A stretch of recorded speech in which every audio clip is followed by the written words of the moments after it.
Welcome to Awakening You channel. If you appreciate what we do, please support us. Thank you. Greetings, my dear beloved children. As a follow-up to my previous message, today we will talk about another kind of communication, virtual one, that we will also consider from the energy point of view. Unlike real-life communication between people, virtual one implies interaction of an individual with electronic devices from which they draw the information they need. And for an example, we will refer to education process again, so as to trace the way this kind of communication influences school children and students. It got especially acute during the pandemic imposed on people when everyone had to stay in, and for a long time their interlocutors became computers and other electronic devices.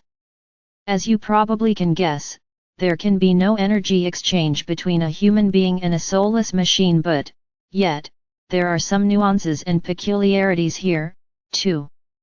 We have already talked with you that each handmade object features some of human energy.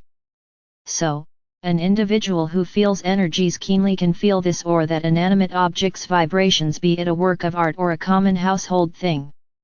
No exceptions are electronic devices either, but in this case of much more importance is the way they are treated by the person who uses them. And the amazing thing is that they can reciprocate their feelings both in a positive and negative manner. For example, if someone feels hostile or annoyed in respect of their computer, all of a sudden it begins to give trouble for no good reason. And if a person loves it and enjoys working on it, their computer can be of long, reliable, and faithful service to them. This is exactly the way that energy interaction occurs between a human being and seemingly soulless machine. As for information that a pupil draws from the bottomless virtual world of the internet, they have no opportunity to dispute with the authors who present this information, ask them a question, or put something to doubt.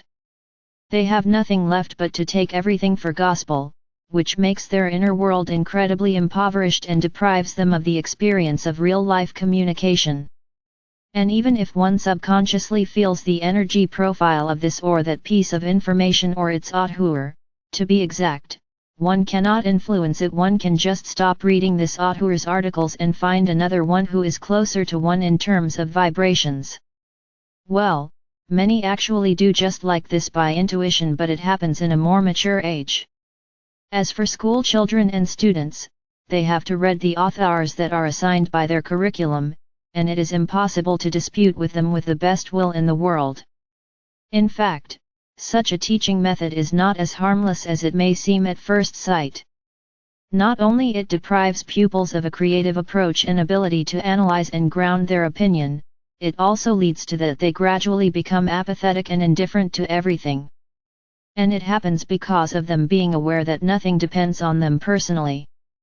Well, this is exactly what slavery psychology is about, the one that is fostered by globalists by means of such an education system. In the human consciousness there take deep root the psychological patterns they need. I cannot change anything, I should do what I am told to do, others know better than me. As a result, there grows up a generation of obedient, weak-willed, and passive people that are so easy to control. And the revival of Earth's population is occurring so slowly, mostly because people have forgotten how to think independently and lost faith in themselves. And one of the reasons for that is defaced and curtailed education of several generations now. Here we will stop for today. Loving you endlessly, Father Absolute spoke to you.